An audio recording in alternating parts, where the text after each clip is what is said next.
Hi guys, how are you? First off, thank you very much for coming down today. I appreciate it's a free event, but you're paying with your time and with your attention, and there isn't too many more important things in the world as far as I'm concerned. I'd like to also say thanks to Iconic Offices for having me in, and to Christina and Michelle for organising our meeting. So, just a little bit of housekeeping before we begin. I'm going to try and use the chat box quite extensively today, just for a little bit of interaction with you guys, but also to get maybe a little bit of feedback. And if you guys have any questions, etc., we're going to try and use the chat box to answer those. So if we could just ask you guys just very quickly, just to make sure the chat box is working for me, could I ask, how is everybody doing today? How's your week been? How's your day been? How's everything going? Maybe just let me know in the chat box there if that's okay. So if people have questions, or if I'm going too fast or too slow, please let me know in the chat box. I've got a separate screen set up to keep an eye on it. So I'd really like to use it. And finally, if anyone has got a pen and a piece of paper, I will be putting you to work a little bit during this talk. So you might find it very useful to have. So that's great. Laura, thanks so much. Thanks for interacting. Cheers, Julie. Thank you very much. Cheers, Sonia. Hi, Michelle. How are you? Hope you're all good. Cheers, Natty. Thanks, Samantha. So Samita's joining us from India, which I think is pretty amazing.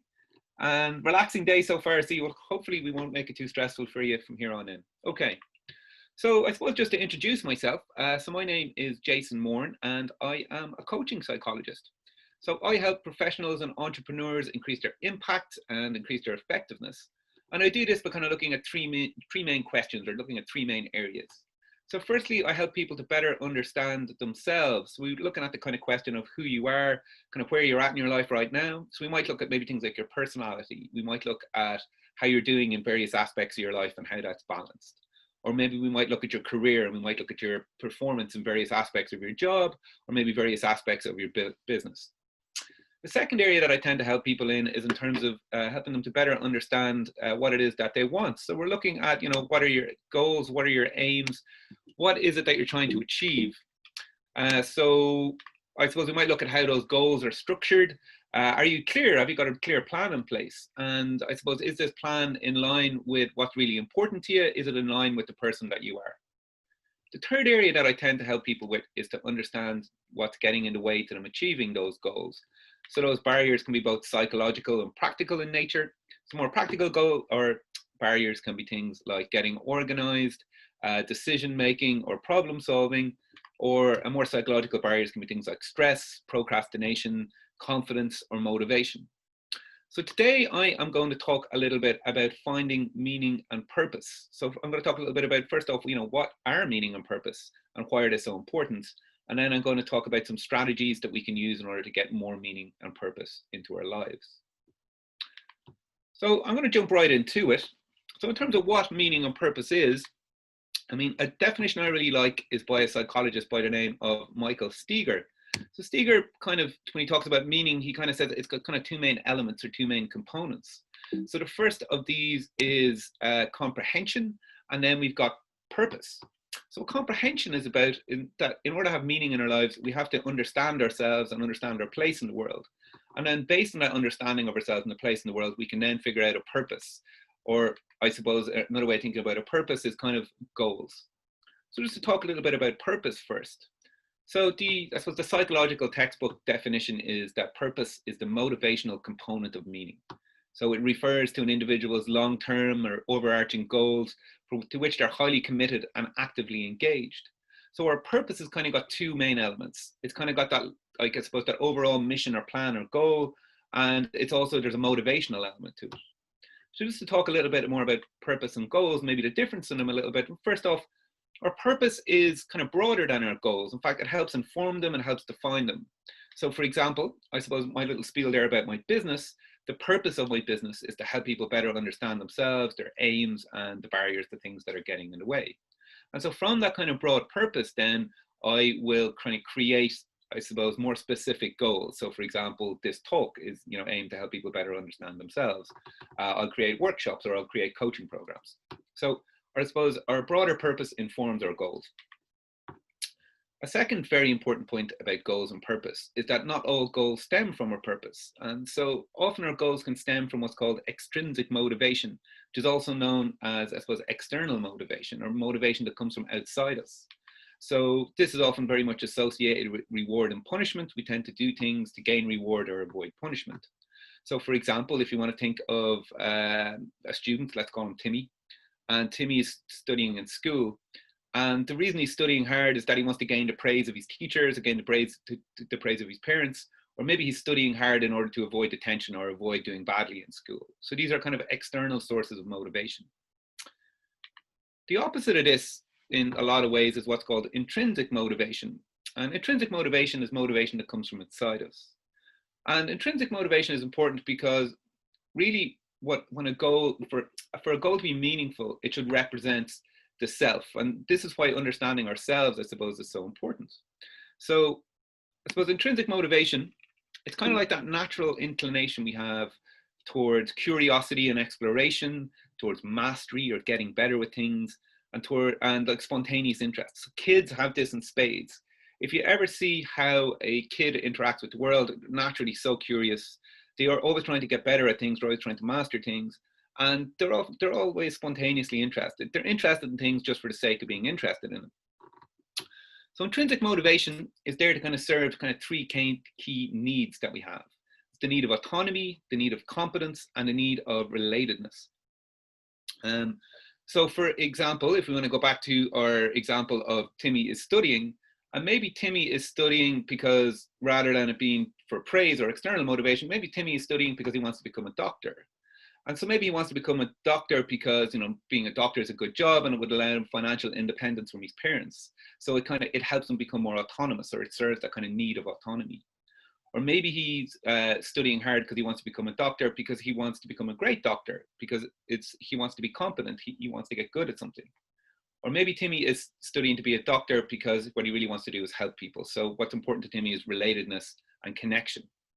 And so that's kind of the difference between intrinsic and extrinsic motivation. One is internal and one is external. Okay. So why is meaning so important? Well, I have three kind of main reasons that I think meaning is very important. Firstly, our meaning, or I suppose having a strong sense of why, gives us direction. So having a strong why helps us figure out our what and our how. So for example, if what's important to you, if your why is maybe something like financial security, maybe your what is that you start saving, and how you do that is you go and open a bank account.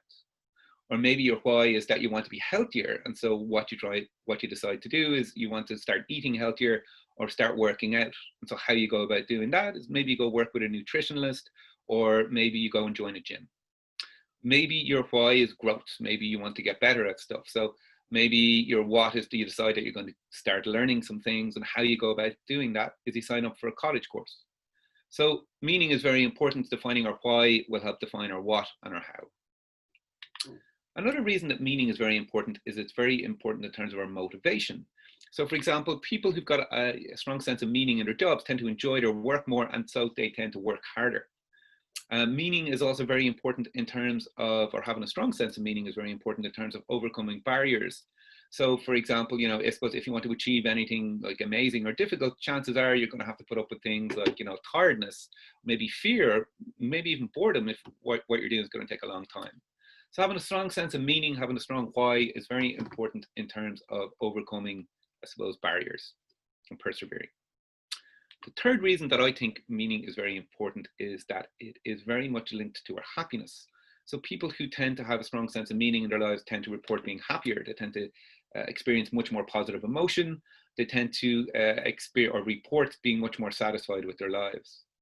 And people who've got a strong sense of meaning also report lower levels of stress, depression, and mental illness.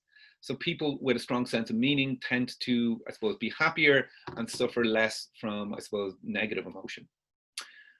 Very much linked to this is that people who've got a strong sense of meaning in their lives also tend to have better physical health and well-being. And the reason for that appears to be is that people with more meaning tend to be happier, and happier people tend to be healthier both physically and mentally. Okay, suppose that's why I think meaning is important. How do we go about getting more meaning in our lives? Well, I'm going to put forward three kind of ways that I feel we can get more meaning into our lives, kind of based on the science and based on my own experience dealing with clients. So I suppose the point to make about this is this cannot be comprehensive, that there is many, many, many different ways of having meaning and purpose in your life. But I think these are three important ways that we can. So firstly, I'm going to suggest that we can find meaning by acting in line with what's important. We can find meaning by facing our challenges, and we can find meaning in the individual moral choices and actions that we take on a day-to-day basis. So I'm going to jump right into it. The first thing I'm going to talk about is finding meaning by defining what's really important to us and acting in line with this.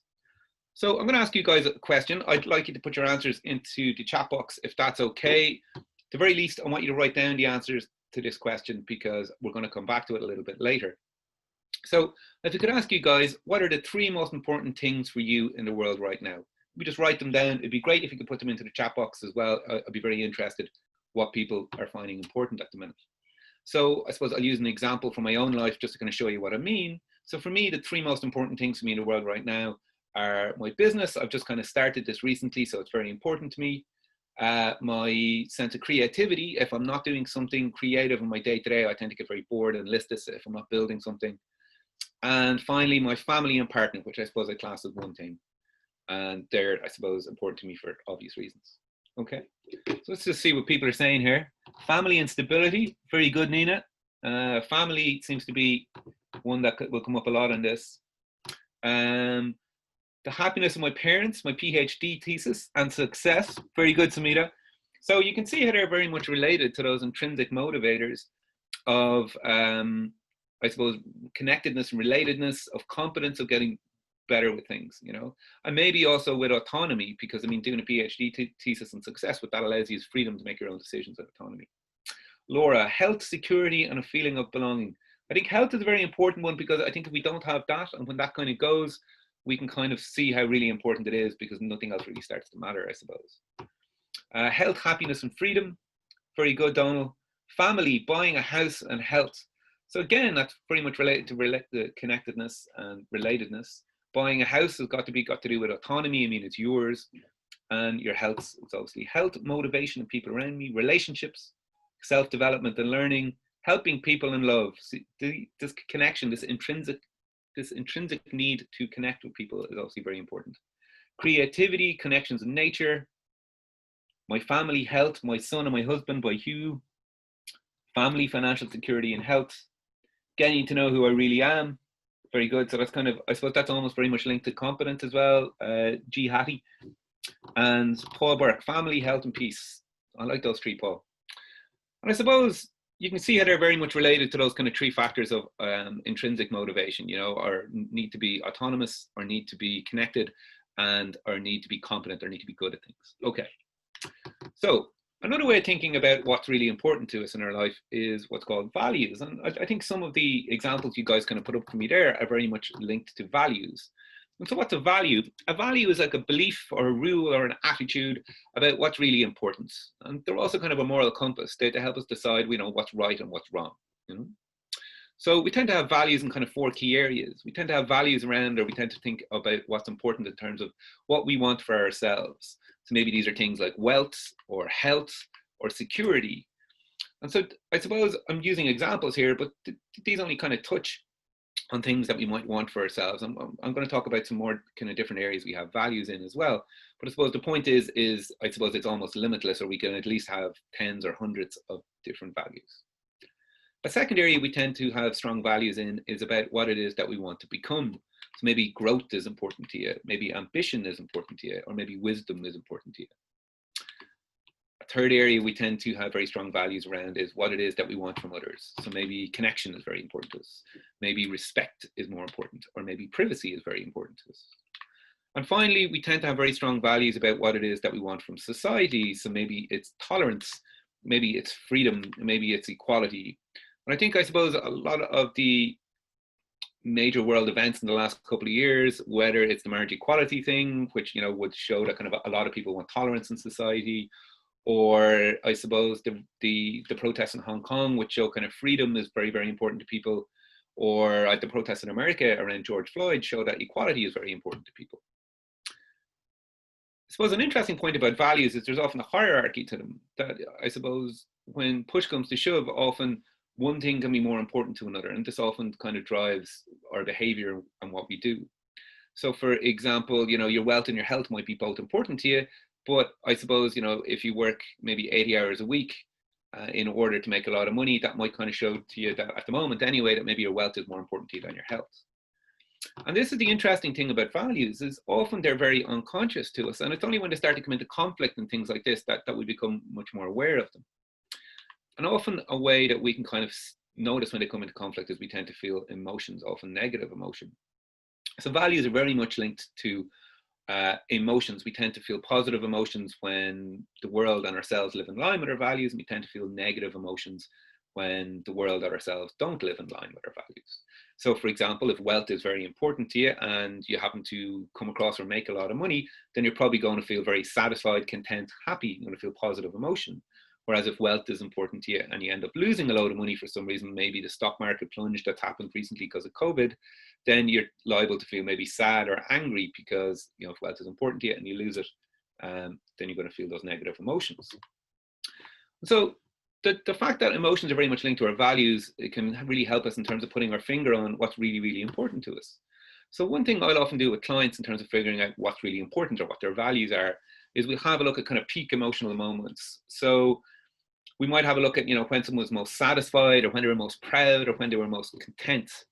So when I think of an example from my own life, recently in the last couple of years, is I was at a wedding.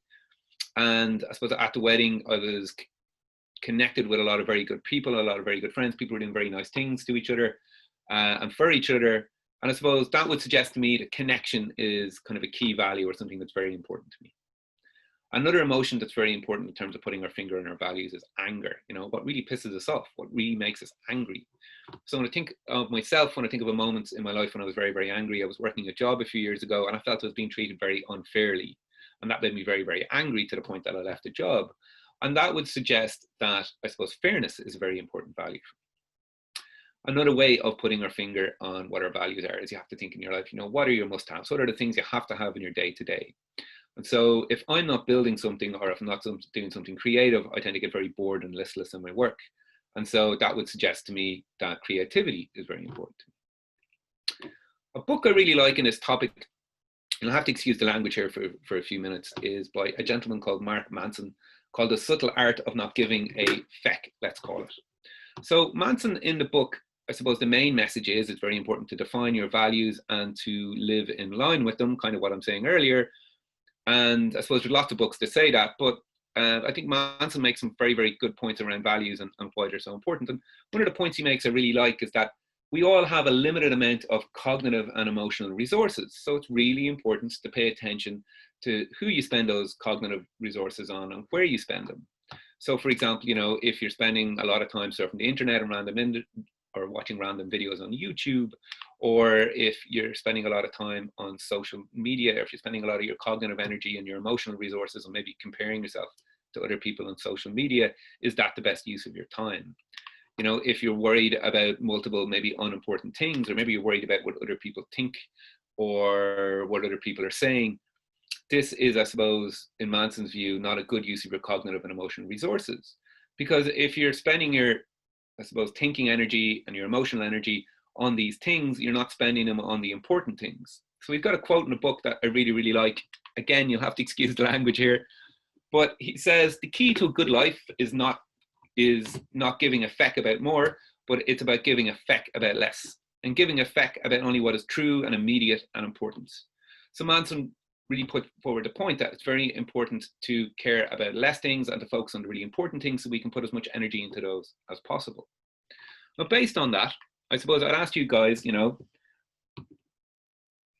what are the 3 most important things for you in the world right now? And I've got some really good answers. What I'd like to ask you guys, the next question is, you know, did your actions in the last 24 hours reflect this? Maybe let me know in the chat box, you know, did you do anything, I suppose, or have you done anything that, you know, have you taken an action? Have you done something that shows that, you know, those 3 things he said were important? Have you integrated it into your life? You know, have you, I suppose, honored those values, so to speak? If you're very interested, just let me know in the chat box. No? Okay.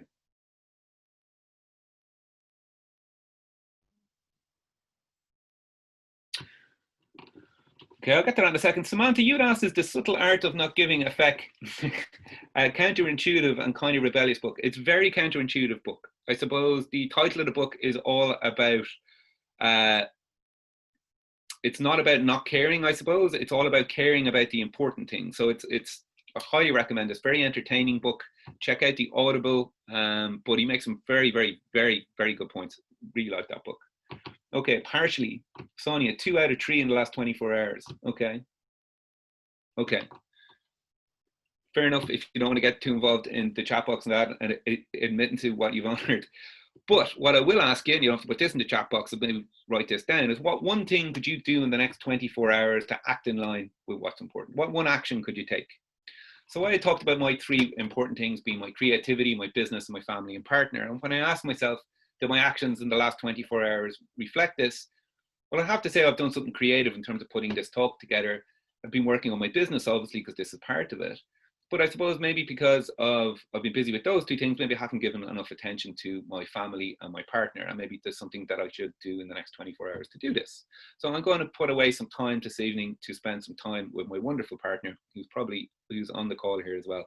And so maybe we'll have a little bit of a date night later. Okay. So the second way we can find meaning, or more meaning in our lives, I'm going to put forward, is that we can find meaning in facing our challenges. A book I really like about this is an oldie but a goodie. It's by a guy called Joseph Campbell, and it's called Hero of 1,000 Faces. And so The Hero of 1,000 Faces is a book about a story, and it's a particular story called The Hero's Journey. So here's the hero's journey in Campbell's words. A hero ventures forth from the world of common day into a region of supernatural wonder. Fabulous forces are there encountered, and a decisive victory is won. The hero comes back from this mysterious adventure with the power to bestow boons on his fellow man. So we have someone, they're going about their day to day, then they go on an amazing adventure, they face a really big challenge, they overcome it, and as a result of overcoming it, they learn things and they gain things, and then they bring that back and share it with the people who are important in their lives. So that's kind of the idea of the hero's journey. And Campbell talks about stories and how important they are, and why stories are important is that stories let us explore what it's like to be human. Stories are often a metaphor for life.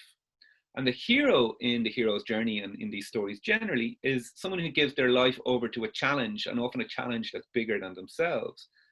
So for example, the hero's journey it's across all societies. It's been across since ancient history, since the first recording of stories, the hero's journey has been, it's a story arc that's always been there. So for example, it is the story arc of Jesus in the Bible. It is the story arc of the Buddha. It is the story arc of King Arthur and the Knights of the Round Table. It's more modern. It's the story arc of Iron Man in the Avengers. It's the story arc of Frodo from Lord of the Ring. And finally, it's also one of my favorites. It's the story arc of Luke Skywalker in Star Wars. So just to go a little bit more into the details of the hero's journey, and I'm going to use the example of Luke Skywalker from Star Wars to, I suppose, demonstrate the hero's journey. So the hero starts off in an ordinary place, and he's an ordinary person in an ordinary world. So in Star Wars, Luke is just a farmer in like a small planet in the corner of the galaxy, very unimportant. So then our hero, Luke, meets some mentors and friends who encourage him to go on an adventure. So Luke meets Obi-Wan Kenobi and then Yoda, who are his mentors. And in terms of friends, he meets Han Solo and Chewie, among others. They will be 2 of the main ones. And so off they go on their adventure, and then they face some pretty major challenges. So in Star Wars, the challenges Luke faces are Darth Vader. He's got to overcome him, and he's got to destroy the Death Star. And so once he's done that, once the hero has overcome his challenge, then he's rewarded. And he's usually rewarded with knowledge and insight. So in the case of Star Wars, Luke is reunited with his long-lost father. And I suppose the knowledge and insight, he learns that, love is very important and love conquers all. And they bring this back, and as a result, the galaxy is saved. So that's kind of the hero's journey generally. So a very important point about the hero's journey is you see there at the bottom of the diagram, our hero always faces a challenge. And I suppose in ancient mythology, this was often put forward as the idea of a dragon. And what a dragon is, it's a big, scary monster, often that kind of mines a treasure or mines a golden hoard. But I suppose a dragon is a big, scary challenge that we often face, and that's what it's a metaphor for. And the interesting thing about the hero's journey is that the hero couldn't exist without their challenge. In fact, the challenge that the hero faces is what defines them as a hero. And more so, it's not even that what their challenge defines them, it's their response to that challenge that defines them. So for example, Luke wouldn't have really been anybody. He would have been just another farm boy in the far end of the galaxy, only Darth Vader was his father, and he was the only one who could really challenge him. Frodo in Lord of the Rings would have been just another normal hobbit, only he had to destroy the ring because, you know, that was his particular destiny. So I suppose our heroes can't be heroes without their challenges or without their dragons that they need to overcome. And what's interesting about this is really it's the challenge that the hero faces that makes their journey meaningful. Yeah. So we can, I suppose the point of, or Campbell's point in the book is that we can find meaning by facing these challenges. So for example, two of the most meaningful things I've done in my life, in my 20s, I suffered really badly with anxiety. And so I spent a couple of years in therapy and doing a lot of work on that, and overcoming that was very, very meaningful. Similarly, a couple of years ago, I had a huge fear of public speaking, and I suppose overcoming that is something that was very, very meaningful as well. And I suppose an important point about these things, especially when I was starting to face them, they felt like big, scary dragons. They were things that I didn't want to face. And I suppose when I work with clients now, I often kind of, I suppose, help them overcome their dragons to an extent as well. So maybe your dragon is anger or procrastination, or maybe it's confidence, or maybe it's assertiveness. These are just some of the things. But I suppose often when people come to deal with these kind of things, they often see them as bad things, when in fact, I suppose the journey and overcoming these things mean that we can kind of gain a lot of meaning in terms of what we're doing, and it's very meaningful. So rather than focus on the dragon, so to speak, you can focus on the gold that it's minding, you know? So it's the benefits and the meaning that you can get from facing these challenges. So if I was to ask you guys, maybe in the chat box, just let me know. I'm very curious, who is your hero or your heroine and why? Please let me know in the chat box. I'm going to give you guys a second to think about that, and I'm going to talk a little bit about one of mine. So one of my heroes is a gentleman called Mark Pollock. I actually met him when I was working in the restaurant industry years ago, and he came in for a lunch one day, and just a very amazing guy. And so Mark is, when he was 5 years of age, he lost his eyesight it was his left eye in a childhood accident. Was always a very sporty kid, so he decided to get into rowing because it was a sport he could do, even despite the fact he only had sight in one eye. And he became a very successful rower. And unfortunately, when he was 22, in a rowing accident, ironically enough, he lost the sight in his other eye. So he became blind at the age of 22. So Mark didn't let this stop him. What he went on to do is he went on to win 2 medals in the Commonwealth Games for Northern Ireland in rowing. He also was the first blind person to trek to the South Pole on foot. And he ran 6 marathons in 7 days in the Gobi Desert in order to raise money for charity. He also became a public speaker, and his MO was to engage the audience to help them achieve more than they thought possible.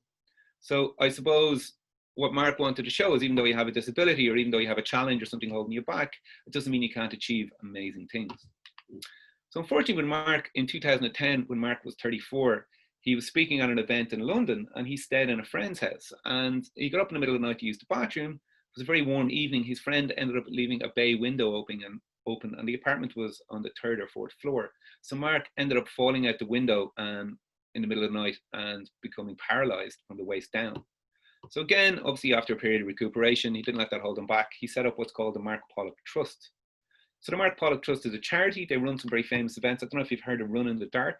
So that's an event where people run at nighttime, I suppose, maybe to simulate the idea of running while blind. And the purpose of Run in the Dark and the rest of the Mark Pollock Trust's charities is to raise money for what's called Project Walk. So the idea with the Mark Pollock Trust is that he wants to try to find a cure for paralysis for him and everyone else in his lifetime. And so what he's done is he's raised money in order to bring together the world's best spinal specialists, the world's best neuroscientists, the world's best robotics experts, in order to try to find a cure for cancer or a cure for paralysis. And actually, Mark has managed to lift his legs using electrical stimulation of his spine, and he's also managed to walk under his own steam using robotics, based on the work that Project Walk has done. So you know what, he might actually get there. I suppose what I like about Mark is that I suppose he's obviously had some very major problems or challenges, but I'd say you could define him by his response to them. He really took them on and really tried to kind of make the world a better place as a result of his own challenges and problems. Okay, so I'd ask you guys who is your hero or your heroine and why. I didn't get a lot of response in the chat box there. Just making sure, can everyone still hear me and stuff? Yeah, that's okay. I suppose if,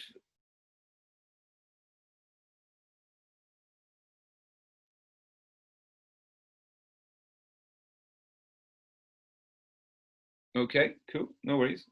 Okay, so we can come back to maybe the idea of heroes and heroines again. So what's the practical takeaways from the hero's journey? Well, first off, I think we can find a lot of meaning by identifying and facing our challenges. So I suppose, figuring out, who your Darth Vader is or what your dragon is, and I suppose working to overcome that can be a very meaningful experience. So for example, maybe your dragon is motivation or procrastination or anger or confidence or fear, or maybe something a bit more serious like depression and anxiety. And I think by, I suppose, facing up to our challenges and deciding what they are and actually starting to work towards them can be a very meaningful experience. A second lesson I think we can get from the hero's journey is that it's very important to find mentors and friends in order to help us overcome those journeys, So, you might need to define who's your Yoda or who's your Gandalf, and who's your Han Solo or your Chewie. So, who are the mentors that you can get to help you along the way? So maybe it's an actual mentor, maybe it's a coach, maybe it's a therapist, or maybe it's another expert that can maybe help you overcome your challenges. And also, it's very important not to try and go on that journey alone. So whatever your challenge is, to try and find friends that can, I suppose, go on the journey with you. Finally, I think it's very important in terms of helping, that we can find a lot of meaning by helping others in terms of dealing with their challenges. And I suppose what we often feel like when we're facing a challenge ourselves, we forget that one, there's people who've faced a challenge before and we can get help from them, but also there's probably people who are going to have to face a challenge in the future, and we can find a lot of meaning in terms of helping others. And so we can do that by doing things like sharing our insights and being there for them, maybe, So I think the meetup situation, I think, is a really good organization that helps people, I suppose, come together and share insights about overcoming their challenges and their journeys. Another one I found very, very useful as well is Toastmasters. I'm sorry, I was talking about meetups, and one I really like for people who are a little bit shy is a meetup called Social Fitness for Introverts. And this is run by introverts, and what they do is they run social events to help people overcome their shyness. I'm very sorry, I had a bit of an issue with my chat and I didn't see you guys have put up some of your heroes. So I'm just going to talk a little bit about those and to see who you guys find inspirational or who you guys think is heroes. So one hero here is Paulo Coelho, a really good book. I can't remember the name of it, but the one he became the amethyst, I'm about to say. Maybe if Samantha, if you can put the name of Paulo Coelho's book up, I think people would really find it useful. Very inspirational guy. Christina, my mom, she's a very selfless person. So I suppose the idea of a hero, I suppose, serving someone outside themselves is very important. My vice president and mentor, really strong example on how to be female empowered and still honor who you are. Our heroes are often people who set examples for us. It's very true. J.K. Rowling, Pablo Neruda, and Michelle Obama, very good. Adrienne from Adrienne Yoga. I've started doing some of her yoga recently. Yes, she's excellent. Tom Crean, very good. An Irish Antarctic hero. Amazing. John Hume recently passed away. Very important. Okay, cool. Sorry about that, guys. I was having a bit of an issue with the chat box on my side. Awesome. Okay. So the final thing I want to talk about today is about how we can find meaning in the individual choices that we make on a day-to-day basis and in the actions that we take on a day-to-day basis. So I think the book on this topic is Man's Search for Meaning by VITOR, FRANKL. And so Man's Search for Meaning is a book of two halves. The first half of the book is about the author's experiences in a concentration camp in, I think it's in Poland during World War II. I think it's Auschwitz or Dachau. And so the author, FRANKL, he was a Jewish psychologist and he was interned in this concentration camp. He lost his wife and both his parents. And so the first half of the book is very grim, very heavy reading. But it's worth it for the insights in the second half of the book, where Frankl talks about, I suppose, finding meaning in life, finding meaning more generally. One of the main lessons in the book, for me anyway, is that we can find meaning in the moral choices that we make. So there's a quote in the book called, and it goes like this: "It's life is questioning you daily, hourly. How do you respond?" And what Frankl is talking about there is that, I suppose, often life poses us kind of moral questions. And I think his experiences in the concentration camp kind of made that very, very obvious to him, made it very, very clear. So, for example, some of the moral questions he would be asked would be very serious on a day-to-day basis. So, for example, did he share his last piece of bread with his also starving fellow inmate? Or did he not inform on a fellow inmate, even though, he himself and everyone he knew would be punished if he didn't inform? Or I suppose more generally, did he just give up or because it was such a horrible situation, or did he actually try to help others? And I suppose in response to these kind of moral questions, we often think, these are tough and that we should, go into deep thought or maybe meditation or maybe look at the old philosophers in terms of trying to figure out what the right response is. And for Frankl, he thought this was the wrong method. This is the wrong way to go about it. That he thought, most of the time we actually know what the right thing is to do in any given situation, that if we look inside ourselves a little bit. And the correct response to these kind of horrible moral questions is to take the right action and take the right conduct, is to do the right thing. And a point that Frankl makes in the book is that we always have a choice in these situations, because he gives the example of the one thing the Nazis couldn't take away from him, even though they could take away his life, is they couldn't take away how he chose to respond to what they did to him. So, for example, he could always choose to share his last piece of bread, or he could always choose to not inform on a fellow inmate, or he could always choose to try and help others rather than give up and die. And I think that this is important in terms of how we can find meaning, because it shows that we can find meaning in how we respond to each individual situation, that we don't have to have a big overarching purpose that's, save the planet or save the Amazon forest, or all great things to have, but I suppose we don't necessarily have to have a big overarching purpose in order to find meaning.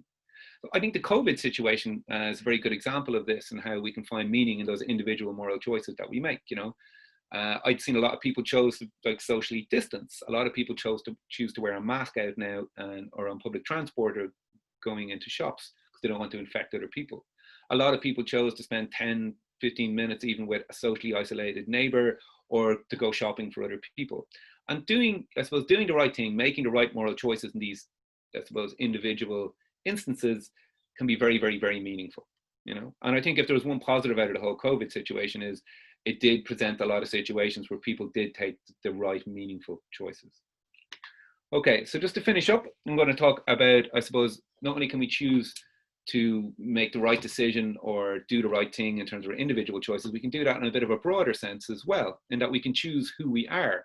So this is very much linked to the idea of identity.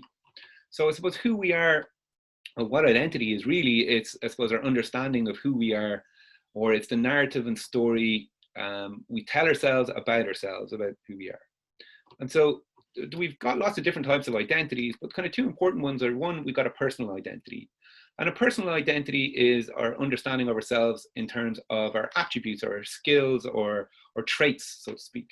So we might think of ourselves as outgoing, or we might see ourselves as kind, or we might describe ourselves as hardworking or particularly happy, or maybe we see ourselves as an anxious person. A second type of identity that we have, though, is what's called our social identity. And our social identity is very much linked into our roles in life.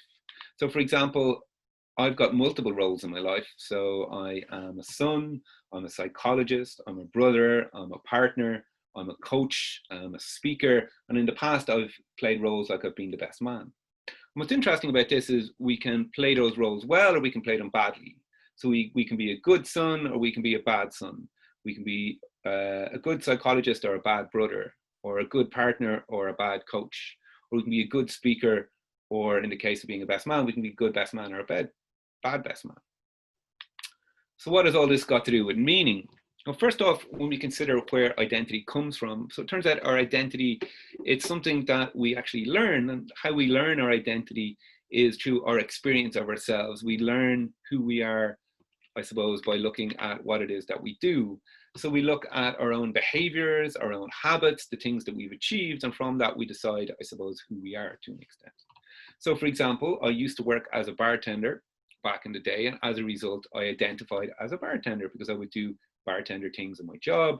My social life was very much based around being a bartender, so I identified as a bartender. What's interesting about this is because part of our identity is based on our behavior, it means that we can change it, because if we change our behavior, that means we can change our identity. So for example, I identify as a psychologist now because I do things that psychologists do. So for example, I do talks on psychological topics, or I work one-on-one with clients. And so what's nice about this kind of social identity in these roles is we can change our identity, we can change our roles by changing our behavior. So what's this got to do with meaning? Well, it turns out that we can find a lot of meaning by playing these roles really, really well. So for example, a role I played a couple of years ago, as I was saying earlier, was I played the role of best man at my brother's wedding. And this was one of the more meaningful experiences in my life. And part of the reason that this was meaningful is that I felt I played the role well. I suppose I did a speech. Everyone seemed to have a laugh and enjoy it. The bride cried, but in a good way. You know, I drank a little, but not too much. You know, I felt I played the role well. Yeah. And so as a result, that was very, very meaningful for me. So in terms of how we can, I suppose we can have meaning by playing a role well, this puts forward that we can increase the level of meaning we have by playing our roles better. And how we play our roles better, how do we improve? We improve by changing our behaviors or doing our behaviors more often. So for example, when I learn a new coaching technique or learn a new bit of psychological theory, which makes me a better coaching psychologist, then it's meaningful because I'm becoming a better psychologist. If I learn a new speaking technique or if I practice a talk, it's meaningful because I'm becoming a better speaker. If I spend time with my family or spend time with my friends, it's meaningful because I'm becoming a better brother or a son or becoming a better friend. And if I learn skills in terms of how to reduce conflict, it's meaningful for me because I'm becoming a better partner. So I'll leave you with this idea that we can find meaning as playing a role well. And what I'd like you to do is take a minute, maybe you can let me know in the chat box if you'd like, but I think maybe take a pen and a piece of paper. And if you can identify a key role in your life. So we all have multiple roles, maybe just pick one. So maybe a key role in your life is, got to do with your personal relations. Maybe you're a father or a brother or a son or a daughter or a wife or a mother. Or maybe a key role in your life is maybe got to do with your profession, whatever it is you do for a living. Or maybe a key role in your life is your partner. So once you've identified that role, I want you to just take a minute and I want you to write down a couple of things that a person who plays that role really, really well would do. So for example, I'll use the example of a partner. And for me, what a good partner does, or a person who plays that role really, really well would do, is they spend quality time with their partner. Maybe they listen to them, maybe they encourage them, maybe they give them the odd shoulder rub. And a final question, I suppose, if we can turn this into action rather than being theoretical. What if you can write down one thing that you can do in the next 24 hours, maybe put it into the chat box if you'd like. What's one thing you can do in the next 24 hours to play that role a little better, So as I was saying earlier, I think what I'm going to do is I'm going to have a date night tonight because I'm going to try to play the role of partner a little bit better because I've been busy the last couple of days and I haven't maybe been playing that role very, very well. Okay, cool. So just to go to the chat box there for a second. Someone had asked about identity. What do you think of instead of changing an identity, of not having an identity? Hi, Donald. Donald, I suppose, I don't know. I don't know. I mean, obviously, the idea of identity is a concept. So I'm not sure if, whether you agree with the concept or not. I mean, you can decide whether you have an identity or not. But I think, we all have a conception of who we are, and there's different ways we can build that and do that. So I would argue that we might all have an identity, to be honest. Okay. So just to finish up, I talked a little bit about comprehension or about meaning, and how meaning was got kind of two main elements. One is comprehension, about understanding ourselves and our place in the world. And from that understanding, we can help to start to develop our purpose, which is kind of very much related to our goals. So one way of understanding ourselves is figuring out what's important, and our purpose can be maybe acting in line with what we think is important, or acting in line with our values. Another way that we can understand ourselves is to understand ourselves by our challenges. What is the dragon that we have to face? And our purpose might be in overcoming that dragon. And the final way I think that we can understand ourselves is to understand ourselves in terms of those individual choices that we make in a day-to-day, and those roles that we play in a day-to-day well. And I feel we can find meaning in playing those roles well and making those right moral choices. Okay, thank you very, very much. That is me for today.